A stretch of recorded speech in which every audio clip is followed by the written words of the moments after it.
নমস্কার, শুভ সন্ধ্যা। শাশ্বতী সিনহা টক্সে আপনাদের সবাইকে স্বাগত। আপনারা শুনছেন অভিজ্ঞান গাঙ্গুলির একদা আর্যাবর্তের আজ চতুর্থ অধ্যায় অচ্যুতম রাক্ষসমের পরবর্তী অংশ। শুরু করি। মহামাত্য প্রণাম নেবেন। নর্তকের বেশধারী এক ব্যক্তি এসে অভিবাদন জানালো অমাত্য রাক্ষসকে।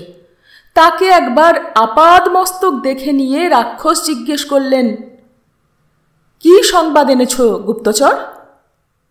শোনা যাচ্ছে দক্ষিণের সীমান্ত রাজ্য প্রতাপগড়ের পতন হয়েছে। রাজা প্রতাপ কুমারকে সরিয়ে সিংহাসনের দখল নিয়েছে অন্য এক রাজা। আর সেই নতুন রাজার নাম নিশ্চয়ই চন্দ্রগুপ্ত? হ্যাঁ, কিন্তু আপনি জানলেন কিভাবে? এই সংবাদ আমার পূর্বে কেউ আপনার অবধি পৌঁছে দিয়েছে, তা কিভাবে সম্ভব? একটা গোপন দীর্ঘশ্বাস ফেলে হাতের ইশারায় গূঢ় পুরুষকে বিদায় দিলেন রাক্ষস। সম্মুখে রাখা ভূর্জপত্রগুলোর দিকে আর তাকিয়ে থাকতে ইচ্ছে করল না তার। যদিও কাজগুলো জরুরি, তবু তার মনে এখন অন্য একটি দুশ্চিন্তা ঢুকেছে। এই দুশ্চিন্তা তার গত কয়েক মাস ধরেই রয়েছে যদিও, কারণ গত 6 মাসের মধ্যে মগধের সীমান্ত অঞ্চলে অন্তত 13টি ছোট রাজ্য দখল করা হয়েছে এবং প্রতিবারই 2টি নাম উঠে এসেছে তাতে, চন্দ্রগুপ্ত ও চাণক্য। রাক্ষস জানেন চাণক্য আর তার শিষ্য সেনাবাহিনী গঠন করেছেন গত কয়েক বছর ধরে। তার বাহিনীর অধিকাংশই অলোক অসেন্দ্রর সেনার ভারতীয় সৈনিক দ্বারা গঠিত। এছাড়া রয়েছে মগধের কিছু বিদ্রোহী সৈনিক ও সেনানায়ক। তাদের মধ্যে যে প্রধান সে হল মগধের পূর্বতন সেনাপতি সিংহরণ, যা রাক্ষসের কাছে চিন্তার বিষয়। কারণ তিনি জানেন যে সিংহরণ একজন দুর্ধর্ষ সেনানায়ক এবং নির্ভীক যোদ্ধা। তার নাম গোটা আর্যাবর্ত জানে। সেই ব্যক্তি চাণক্যকে সাহায্য করছেন সেনাবাহিনী গঠন করতে। মহারাজ ধনানন্দর বিরুদ্ধে বিদ্রোহ করে তার সেনা যুদ্ধ করে। মগধের কাছে পরাজিত হয়ে তারা পলায়ন করেছিল। এত বছর তারা আত্মগোপন করেছিল। চাণক্য কিভাবে তাকে খুঁজে পেলেন এবং কিভাবে তার মতো একজন দুর্দম যোদ্ধাকে এক নামগোত্রহীন যুবকের বশ্যতা স্বীকার করাতে রাজি করলেন তা দৈবের অজানা। কিন্তু সিংহরণের মতো যোদ্ধা যদি কোনো তরুণ সেনানায়কের বশ্যতা স্বীকার করে, তবে সেই তরুণ সেনানায়কটির বিষয়ে সতর্ক থাকতেই হয়। চন্দ্রগুপ্ত নামের এই যোদ্ধাটিও যেন এক রহস্য। তার পিতৃপরিচয়, বংশ, অতীত, এমনকি তার সঠিক চেহারার বর্ণনা সব কিছুই অজানা। সে নিজেকে ক্ষত্রিয় এবং মগধের ভূমিপুত্র বলে পরিচয় দেয়, তবে সেও শুধুই তার মুখের কথা। কিন্তু একটা বিষয়ে নিশ্চিত যে এই চন্দ্রগুপ্ত একজন দুর্ধর্ষ যোদ্ধা এবং রণকৌশলে পারদর্শী। বিভিন্ন সূত্র থেকে চন্দ্রগুপ্তর চেহারার ভিন্ন ভিন্ন বর্ণনা আসে রাক্ষসের কাছে। রাক্ষসের অনুমান চাণক্য তার একাধিক শিষ্যকে চন্দ্রগুপ্ত পরিচয়ে লোক সম্মুখে এনেছেন। অন্তত 6 জন ভিন্ন ব্যক্তির বর্ণনা রাক্ষস পেয়েছেন, যারা নিজেদের কোনো না কোনো সময়ে চন্দ্রগুপ্ত বলে পরিচয় দেয়। এদের মধ্যে আসলকে তা জানা অসম্ভব। চাণক্যর উদ্দেশ্য কি সেটাও সঠিক অনুমান করতে পারছেন না রাক্ষস। তিনি মগধে আক্রমণ করছেন না, তিনি মগধের বাইরের রাজ্য দখল করছেন। কিন্তু কেন? ছাদের দিকে তাকিয়ে আবার একটা দীর্ঘশ্বাস ফেললেন অমাত্য রাক্ষস। তার মনে পড়ল তক্ষশিলা থেকে স্নাতক হওয়ার সময় তিনি খোঁজ নিয়েছিলেন যে চাণক্য কি করতে চলেছেন আগামীতে। চাণক্য কোনো রাজার অমাত্য হতে ইচ্ছুক নয়। তিনি বিশ্ববিদ্যালয়েই শিক্ষক হিসেবে যোগদান করবেন, এই কথাটা জানতে পেরে রাক্ষস কিছুটা নিশ্চিন্ত বোধ করেছিলেন।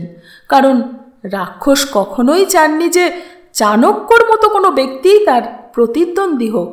তাতে তার নিজের পেশাগত দিক থেকেও সুবিধা হবে, কারণ রাক্ষস জানতেন তারই মতো চাণক্য চাইলেই মগধ বা পৃথিবীর যে কোনো সাম্রাজ্যের অমাত্য হতে পারতেন। বেশ কিছু রাজা তারা স্নাতক হওয়ার আগেই তাদের নামে পত্র লিখেছিলেন প্রধান আচার্যর কাছে। তারা চাণক্য বা কাত্যায়নকে তাদের সভার অমাত্য রূপে চান। কিন্তু কাত্যায়ন ফিরে যেতে চেয়েছিলেন নিজের দেশে, মগধ তার নিজের দেশ। রাক্ষস জানতেন যে দেশের অবস্থা ভালো নয়, রাজতন্ত্রের প্রতিটা স্তরে পচন ধরেছে, পণ্ডিত ব্রাহ্মণরা দেশত্যাগ করছে। কিন্তু রাক্ষস মনে প্রাণে বিশ্বাস করেন যে পালিয়ে যাওয়াটা কখনো উত্তর হতে পারে না। রাজতন্ত্রে বদল আনতে গেলে তা একমাত্র ভেতর থেকেই আনা সম্ভব। তাই সবার, এমনকি তার সম্মানিত প্রধানাচার্য ভদ্রভট্টর নিষেধ উপেক্ষা করেই তিনি ধনানন্দর অমাত্যরূপে যোগদান করেন।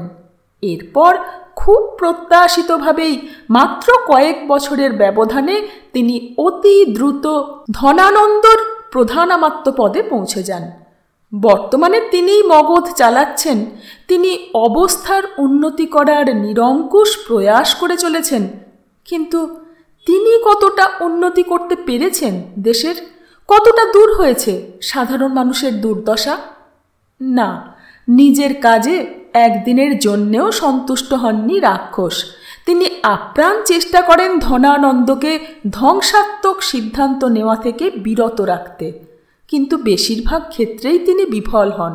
জনগণের করের বোঝা বাড়ছে, প্রজা ও সেনা প্রত্যেকেই অসন্তুষ্ট।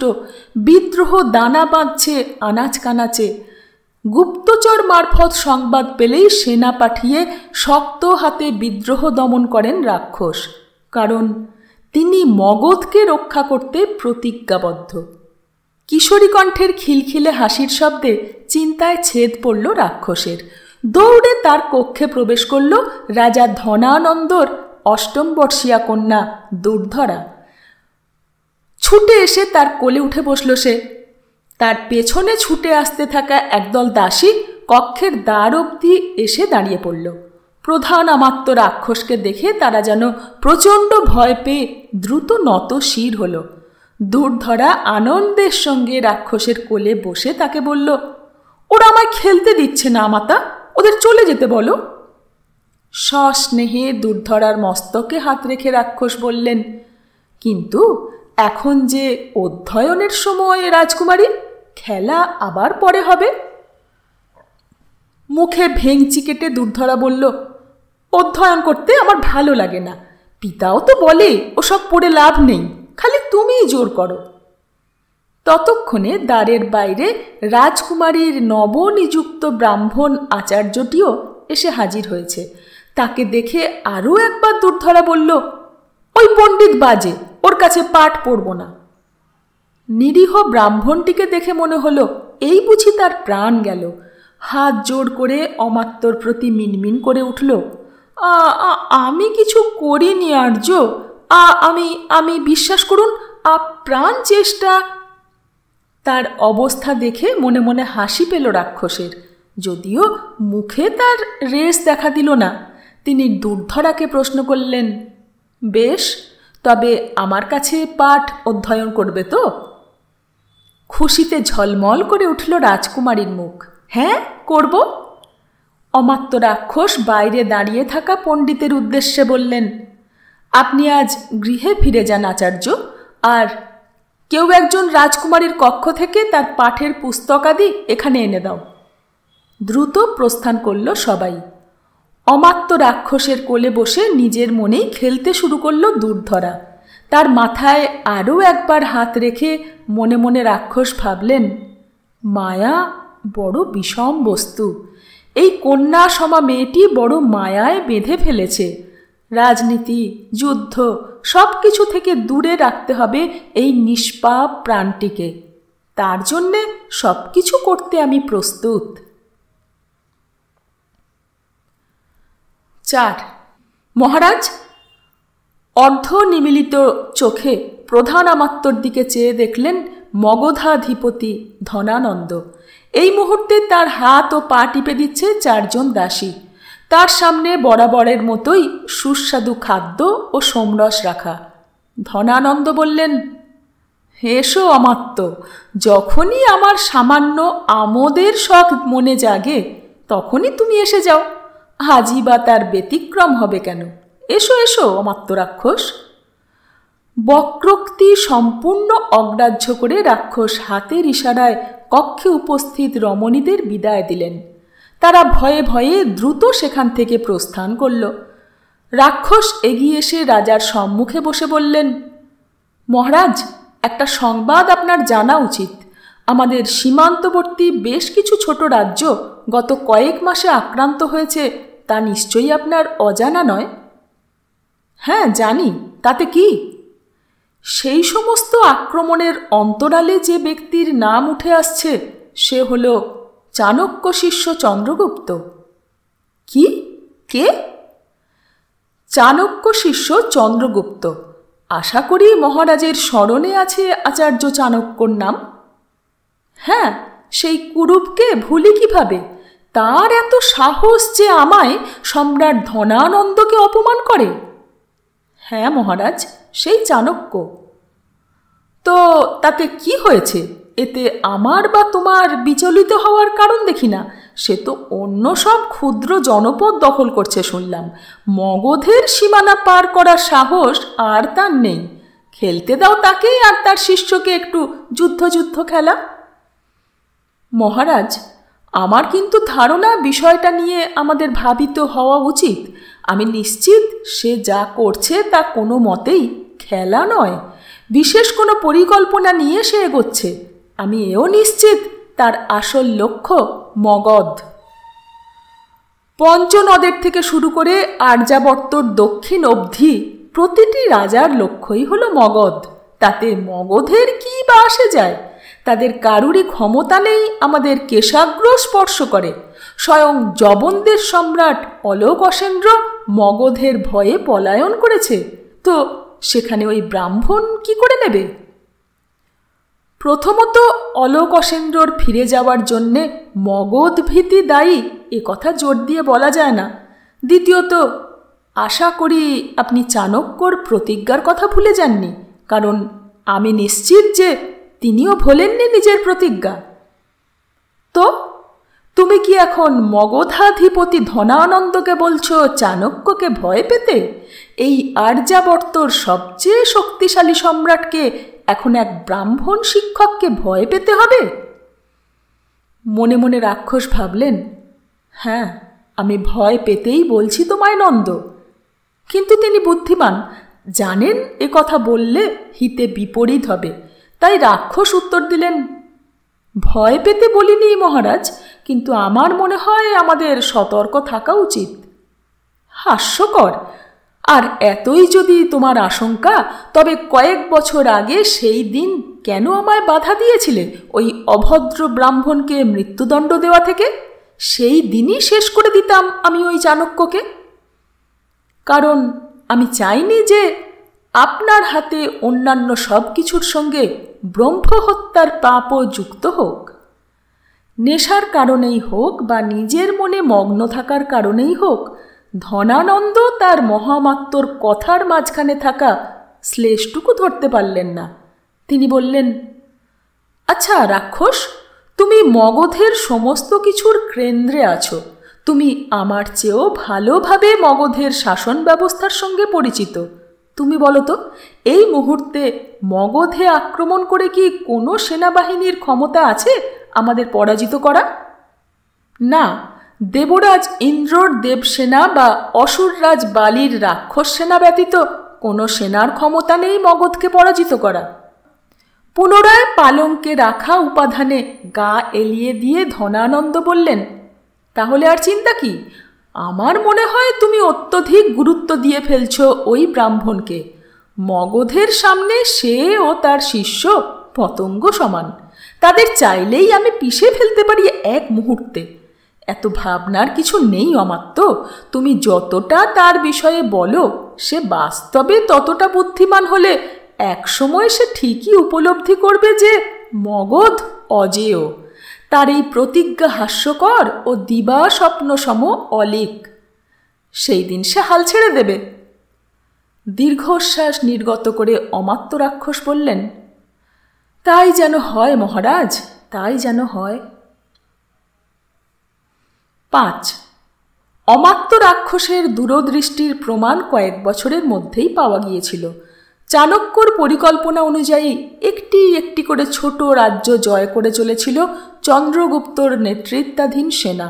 হয় যুদ্ধের দ্বারা বা মৈত্রী চুক্তির দ্বারা একের পর এক রাজ্যে নিজের শাসন স্থাপন করে চলল এবং প্রতিটি জয়ের সঙ্গেই তার বাহিনীর ক্ষমতা বৃদ্ধি হতে থাকল। অমাত্য রাক্ষস বুঝতে পারলেন যে চাণক্য ধীরে ধীরে গোটা মগধকে ঘিরে ফেলছেন। যথারীতি রাজা ধনানন্দ তার কথায় কর্ণপাত করেননি। তার টনক নড়ল যেদিন মহামাত্য এসে খবর দিলেন যে বিভিন্ন রাজ্য থেকে একাধিক বাণিজ্য পথ রোধ করে দেওয়া হয়েছে। প্রথমে বিষয়টায় গুরুত্ব না দিলেও সময়ের সঙ্গে সঙ্গে এর ফলে মগধের অর্থনীতিতে এর প্রভাব দেখা দিল। এমনিতেই যেখানে অত্যধিক করের বোঝায় রাজ্যবাসীরা জর্জরিত ছিল, তার উপর তাদের আয় কমতে শুরু করল, কারণ মগধের সঙ্গে ভিন দেশের বেশিরভাগ বাণিজ্য পথই ছিন্ন করে দিয়েছেন চাণক্য। ক্রমেই মগধের প্রজাদের মধ্যে অসন্তোষ বাড়তে থাকল। রাজ্যের বিভিন্ন অংশে বিদ্রোহের আগুন জ্বলে উঠল। ধনানন্দর রাজসভায় বসে রয়েছেন ধনানন্দ। মহামাত্য রাক্ষস প্রবেশ করলেন। মহারাজের জয় হোক, আমায় স্মরণ করেছিলেন মহারাজ? তার কথার উত্তর না দিয়ে ধনানন্দ সভায় উপস্থিত অন্য সবাইকে ইশারায় স্থানত্যাগ করতে বললেন। অমাত্য রাক্ষস বাদে আর কাউকেই ধনানন্দ সম্পূর্ণ বিশ্বাস করেন না। সভাঘরে যখন শুধুই তারা দুজন রইলেন, তখন ধনানন্দ বললেন, তুমি আমার সমস্ত নর্তকী সেবাদাসীদের আমার অন্দরমহলে প্রবেশে নিষেধাজ্ঞা জারি করেছ শুনলাম। হ্যাঁ মহারাজ। জানতে পারি কার আদেশে তুমি এ কাজ করলে?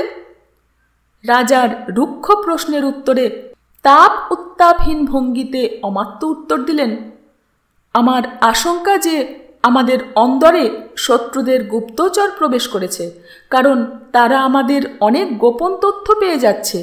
তাই আমি আপনার ও রাজ্যের সুরক্ষার স্বার্থে এই নির্দেশ দিয়েছি। তোমার কেন ধারণা হলো যে এই সুন্দরী কোমল হৃদয় নারীরা গুপ্তচর হবে? কারণ তোমাকে যারাই চেনে তারাই জানে যে নারী আর মদিরা তোমার দুই দুর্বলতা। তোমার মুখ খোলাতে এর চেয়ে সহজ উপায় কিছুই নেই। মনে মনে ভাবলেন অমাত্য রাক্ষস, কিন্তু মুখে বললেন, কারণ আপনার অঙ্গরক্ষক অমাত্যাদিদের আমি নিজে পরীক্ষা করে তাদের কুল পরিচয় নির্দিষ্টভাবে জেনে তবেই নিযুক্ত করেছি। কিন্তু বহু নর্তকী তথা অন্যান্য নারীকে আপনি শুধুমাত্র তাদের লাস্য ও সৌন্দর্যে অভিভূত হয়ে নিজের অন্দরে স্থান দিয়েছেন। তাই তাদের মধ্যেই কারুর গুপ্তচর হওয়ার সম্ভাবনা সবচেয়ে বেশি। তাদের বিরহে যে আপনি অত্যধিক পীড়া ভোগ করছেন তা বুঝতে পারছি, কিন্তু যতদিন না সঠিকভাবে সেই গুপ্তচরদের চিহ্নিত করা যাচ্ছে ততদিন এই ব্যবস্থা মেনে নেওয়ার অনুরোধ রইল। আজকাল ধনানন্দ তার মহামাত্যর কথার শেষটুকু ধরতে পারলেও তার উত্তর দেন না, কারণ তিনি জানেন যে এই একজনই আছে যে তাকে এবং তার রাজ্যকে সুরক্ষিত রাখতে সক্ষম এবং বদ্ধপরিকর। ধনানন্দ প্রসঙ্গ পাল্টে বললেন, বেশ, কাজের কথায় আসি। আমি কি শুনছি রাক্ষস? দূত এসে সংবাদ দিল যে চন্দ্রগুপ্তর সেনা নাকি মগধের সীমানা পেরিয়ে আমাদের বেশ কিছু সীমান্তবর্তী জনপদের দখল নিয়েছে। এ কথা কি সত্যি? হ্যাঁ। তাহলে তুমি সেই সব জনপদ পুনরুদ্ধারের ব্যবস্থা কেন নিচ্ছ না? মাথা নেড়ে রাক্ষস বললেন, এই মুহূর্তে তা সম্ভব হচ্ছে না মহারাজ, কারণ গোটা মগধ জুড়ে অরাজকতা ছড়িয়ে পড়েছে। বিভিন্ন স্থানে বিদ্রোহ সৃষ্টি হয়েছে। সেই বিদ্রোহ দমন করতে আমাদের সেনারা ব্যস্ত। ছোট ছোট দলে বিভক্ত করে আমি তাদের মগধের ভিন্ন ভিন্ন অংশে পাঠিয়েছি সেখানকার বিদ্রোহ রুখতে। কিন্তু আমাদের তো সেনার অভাব নেই, বাকি সেনাদের কেন ব্যবহার করছো না? রাজধানী পাটলিপুত্রকে সবার আগে সুরক্ষিত রাখতে হবে মহারাজ। বেশিরভাগ সেনা এই কাজে নিযুক্ত, কারণ আমি চাই না যে সেনাবাহিনীর অনুপস্থিতির সুযোগে কেউ রাজধানী আক্রমণ করুক। মনে রাখবেন মহারাজ, দেশের সীমান্তভূমি দখল হয়ে গেলে তা পুনরুদ্ধার করা সম্ভব, কিন্তু একবার রাজধানীর পতন হলে সহজে তা কিন্তু ফিরে পাবার নয়। নিজের সিংহাসনে নড়ে চড়ে বসলেন ধনানন্দ। বললেন, তুমি কি সে আশঙ্কাও করছো অমাত্য? না, রাজধানী সম্পূর্ণ নিরাপদ ও সুরক্ষিত, সেটা আমি নিশ্চিত করেছি। স্বস্তির নিঃশ্বাস ফেললেন ধনানন্দ। খানিক ভেবে বললেন, প্রজাদের মধ্যে বিদ্রোহ নতুন কিছু নয়, তা কম বেশি বরাবরই ছিল মগধে, তবে এইবার সেই বিদ্রোহ দমন করতে এত বেগ পেতে হচ্ছে কেন? এই প্রশ্নটা আমারও মনে এসেছে মহারাজ। আমি এ বিষয়ে গুপ্তচর মারফত সংবাদ পেয়েছি যে মগধের বিদ্রোহীদের পরোক্ষভাবে সাহায্য করছে কৌটিল্য নামে এক ব্রাহ্মণ। এই কৌটিল্য আসলে আর কেউ নয়, স্বয়ং চাণক্য। আবার আবার সেই চাণক্য? হ্যাঁ মহারাজ, একটা বিষয় আমি কিছুতেই বুঝতে পারছি না যে চাণক্যর কাছে এই বিপুল পরিমাণ অর্থ এলো কিভাবে। সেনাবাহিনী, ঘোড়া, অস্ত্র, ধর্ম ইত্যাদির খরচা কম নয়, তার উপর সে অর্থ ও উস্কানি দ্বারা ইন্ধন দিচ্ছে আমাদের রাজ্যের বিদ্রোহীদের। সাধারণ কৃষকরাও হাতে অস্ত্র তুলেছে মগধের বিরুদ্ধে। সাধারণ প্রজা ক্ষোভকে অত্যন্ত সুকৌশলে পরিচালিত করে তাকে সশস্ত্র বিদ্রোহের রূপ দেওয়া হয়েছে। তোমার কি অনুমান এই বিষয়ে? আমি জানি না মহারাজ, গোপন সূত্রে খবর নিয়েও কিছু জানা যায়নি। লোকমুখে নাকি এ কথাও প্রচলিত হয়েছে চাণক্য একজন ভয়ঙ্কর ঐন্দ্রজালিক। তার নাকি এমন এক জাদুবিদ্যা জানা আছে যার দ্বারা সে একটি স্বর্ণমুদ্রাকে 8টি স্বর্ণমুদ্রায় পরিবর্তন করতে সক্ষম। এইসব কাহিনী ভিত্তিহীন। কিছুক্ষণ বসে রইলেন ধনানন্দ।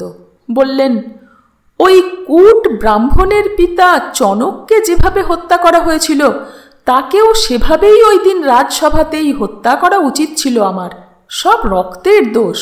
বাপও দেশদ্রোহী ছিল, এখন তার পুত্রও তাই হয়েছে। কৌটিল্য, হ্যাঁ এটাই সঠিক নাম তার, কুটিল ব্রাহ্মণ কৌটিল্য। কিছু বলতে গিয়েও বললেন না অমাত্য রাক্ষস। বলে লাভ নেই, আজকাল তিনি রাজাকে সুপরামর্শ দেওয়া ছেড়েছেন, নিজেই প্রয়োজন মতো সিদ্ধান্ত নেন। ধনানন্দ কিছুক্ষণ চুপচাপ বসে রইলেন, তারপর বললেন, তুমি ঠিকই বলেছিলে রাক্ষস, এই কুটিল ব্রাহ্মণকে অবমূল্যায়ন করে প্রথম থেকে উপেক্ষা করা উচিত হয়নি। এবার তবে তুমিই বলো হে প্রধানামত্ত কাত্যায়ন, কি উপায় এখন? আমাদের পরবর্তী পদক্ষেপ কি হবে? অনেক বছর পর ধনানন্দর মুখে নিজের আসল নামটা শুনে চমকালেন অমাত্য রাক্ষস। তিনি বুঝলেন এটা মহারাজের তার কাছে ক্ষমা প্রার্থনা করার পরোক্ষ ভঙ্গি। মুখের ভাবে কিছুই প্রকাশ করলেন না তিনি। নিজের আসনে সামান্য ঝুঁকে বসলেন অমাত্য রাক্ষস। হাঁটুর ওপর 2 কনুই ভর দিয়ে 2টি হাতের আঙুলগুলো একে অপরের ডগা স্পর্শ করল।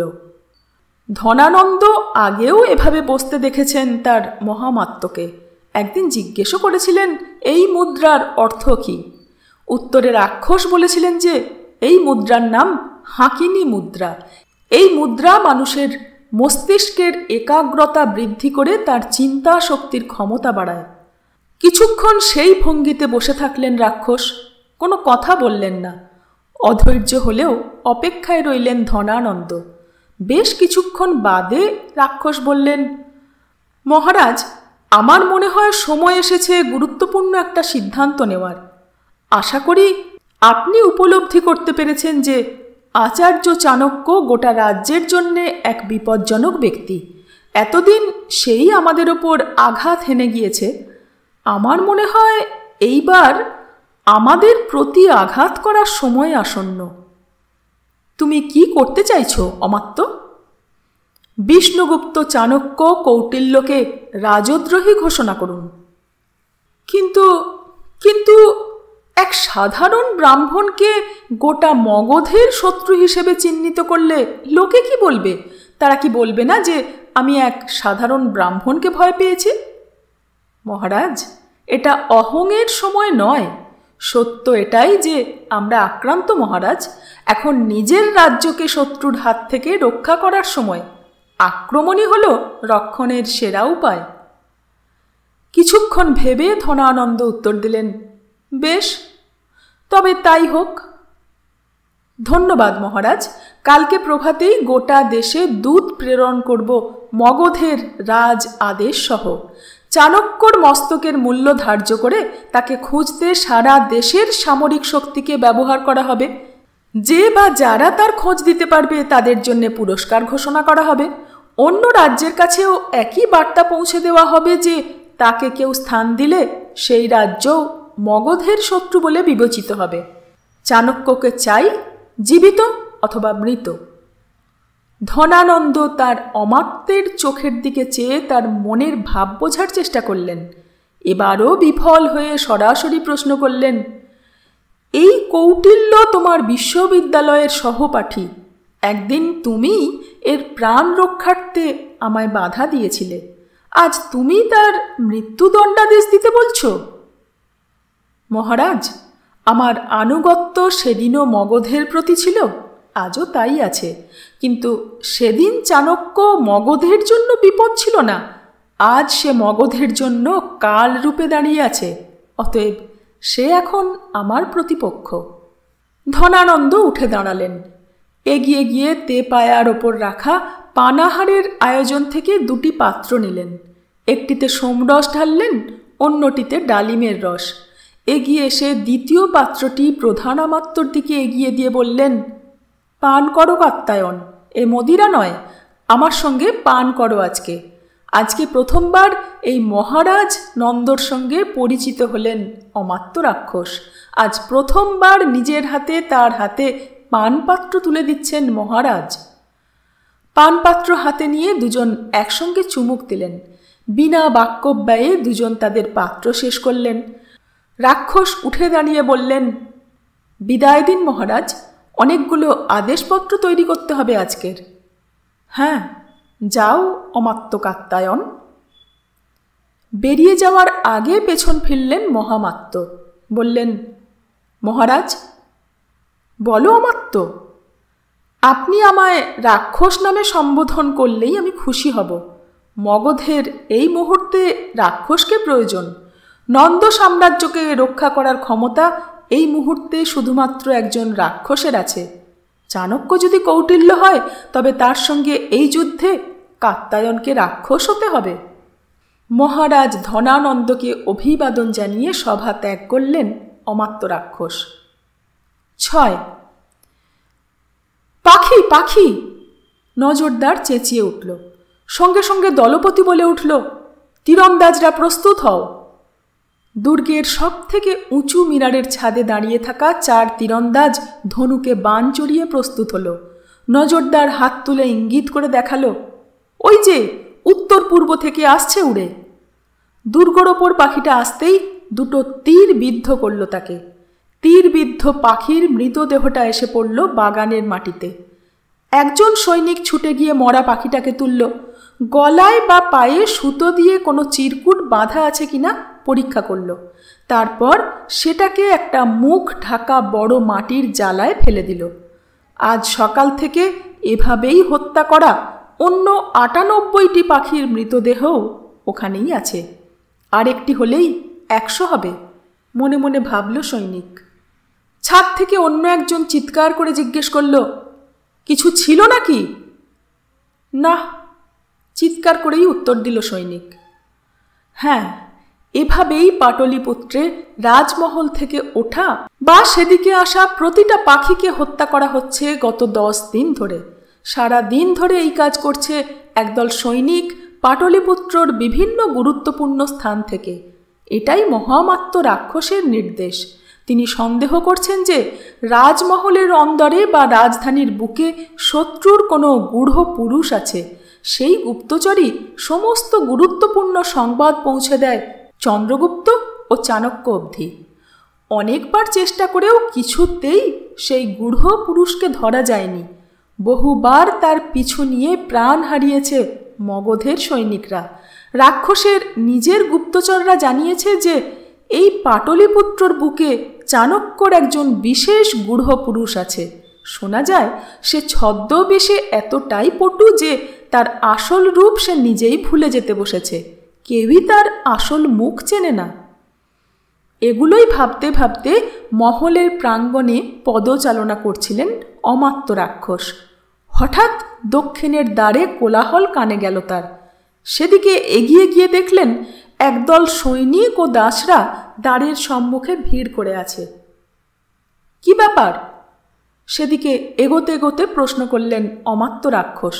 তাকে দেখেই তটস্থ হয়ে অভিবাদন জানালো সৈনিক ও দাসরা। একজন সৈনিক বলল, প্রণাম মহামাত্য। এই যে একটা নোংরা ভব ঘুরে কোথা থেকে জানি মহলের দ্বারে এসে বসে আছে। কথা বুঝতে পারছে না আমাদের, যেতে বললেও যাচ্ছে না। এগিয়ে যেতেই বিশ্রী দুর্গন্ধ পেলেন অমাত্য। গন্ধটা লোকটির শরীর থেকে আসছে। লোকটিকে নোংরা বললেও কম বলা হয়। কালো জ্বর ধরা চুলে মুখের অর্ধেক ঢেকে, মুখ থেকে লালা ঝরছে ক্রমাগত। পরনে শুধু একটা শতচ্ছিন্ন কাপড়ের টুকরো, যা কোনোভাবে কোমরের নিচ থেকে জড়িয়ে লজ্জা নিবারণ করেছে। যদিও এই লোকটির শূন্য দৃষ্টি দেখে তার লজ্জা বোধ আছে বলে মনে হয় না।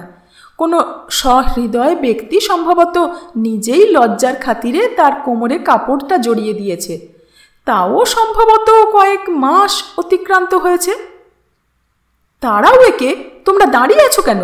লোকটা এত দূর এলো কিভাবে? আসলে লোকটার শরীর এতটাই নোংরা যে সৈনিকরা তার গায়ে হাত দিচ্ছে না। বিরক্ত হয়ে রাক্ষস বললেন, এই ক্ষণে বের করো একে, না হলে একে এত দূর আসতে দেওয়ার জন্যে প্রহরীদের দণ্ডাদেশ দেব। দুজন সৈনিক তরবারি বের করে লোকটাকে খোঁচা দিল। তাতে কিছুটা লাভ হলো। লোকটা ধীরে ধীরে উঠে দাঁড়ালো। সবাই মিলে সমবেত চিৎকার করে তাকে ভাগাতে লাগলো। অমাত্য রাক্ষস দেখলেন ভব ঘুরে এক পায়ে খোঁড়া, বাম পা টেনে টেনে চলছে লোকটা। ভ্রু কুঁচকে রাক্ষস সেদিকে তাকিয়ে রইলেন কিছুক্ষণ। পায়ের নিচটা চোখে পড়ল হঠাৎই তার মনে কি যেন একটা খটকা লাগলো। কিন্তু সেটা যে কি তা ভেবে পাওয়ার পূর্বেই আকাশে আবার একটা পাখি দেখা যেতে মিনারের ওপর থেকে নজরদার চেঁচিয়ে উঠল। রাক্ষস সেদিকে এগিয়ে গেলেন। রাজমহলের দৃষ্টিসীমার বাইরে পৌঁছে একবার পেছন ফিরে রাজমহলের দিকে দেখল ভবঘুরে। পরিবর্তন এলো তার চলার ভঙ্গিতে। এতক্ষণ ধরে যে বাম পাটা বেঁকা পড়ছিল সেটা যেন জাদু বলে সোজা হয়ে গেল। এতক্ষণের মন্থর গতি ত্যাগ দিয়ে জোরে হাঁটা শুরু করলো লোকটা। মুখের ওপর থেকে নোংরা চুলগুলো হাত দিয়ে সরিয়ে নিল জীবসিদ্ধি। তার শূন্য দৃষ্টি এখন প্রখর হয়েছে। তাকে যেভাবেই হোক যোগাযোগ করতে হবে গুরুদেবের সঙ্গে। জানাতেই হবে এই সংবাদ যা একটু আগেই সে প্রত্যক্ষ করেছে রাজমহলের প্রাঙ্গণে। ওরা মহলের ওপর দিয়ে উঠতে থাকা প্রতিটা পাখিকে তীর মেরে নামাচ্ছে। পাটলিপুত্র চারিদিকে যুদ্ধকালীন সতর্কতায় প্রহরা দিচ্ছে রাক্ষসের সৈনিকরা। একটি পিপিলিকাও তাদের নজর এড়িয়ে নগরে প্রবেশ করতে বা নগর থেকে বেরোতে পারবে না। এই মুহূর্তে প্রশিক্ষিত পাখি ব্যবহার করে গোপন সংবাদ লেনদেন বন্ধ করতে হবে। কারণ একটিও গুপ্তবার্তা যদি রাক্ষসের হাতে পড়ে যায়, সে ঠিকই সেটা থেকে কোনো না কোনো গুরুত্বপূর্ণ তথ্য আবিষ্কার করেই ফেলবে। আচার্য চাণক্য ঠিকই বলেন, অমাত্য রাক্ষস একজন ভয়ঙ্কর ব্যক্তি। আকাশের প্রতিটা পাখিকে কেউ তীর মেরে নামানোর কথা ভাবতে পারে তা জীবসিদ্ধির ধারণার অতীত। অথচ একটু আগে সে ঠিক তাই চাক্ষুষ করে এসেছে। সাবধান করতে হবে আচার্যকে। অমাত্য রাক্ষস বড়ই বিপজ্জনক। অমাত্য রাক্ষসের মনে সন্দেহটা হতে কিছুটা সময় লেগেছিল। ভবঘুরে লোকটার পায়ের নিচে ধুলো ময়লা লেগে থাকলেও সেখানে কোনো কড়া দেখতে পাননি তিনি। খালি পায়ে কেউ বরাবর হাঁটলে তাদের পায়ের নিচের চামড়ায় কাঠিন্য দেখা দেয়, শক্ত কালো কড়া পড়ে যায়। যে কোনো সাধারণ ভিক্ষুক বা ভবঘুরের পায়েই তা থাকে, কিন্তু এই লোকটির তা ছিল না। অর্থাৎ সে পায়ে পাদুকা পড়তে অভ্যস্ত। দ্রুত দুজন সৈনিক নিয়ে নিজেই ঘোড়া করে ধাওয়া করেন অমাত্য রাক্ষস। মাটির ওপর পায়ের ছাপ তখনও রয়ে গিয়েছিল। কিছু দূর গিয়েই দেখলেন এতক্ষণ যে পায়ের ছাপ বেঁকা পড়ছিল তা হঠাৎই সোজা পড়তে শুরু করেছে। তবে বেশি দূর নয়, খানিক বাদেই মানুষের পায়ের ছাপ আর দেখা গেল না। তার পরিবর্তে ঘোড়ার খুরের ছাপ পড়েছে মাটিতে।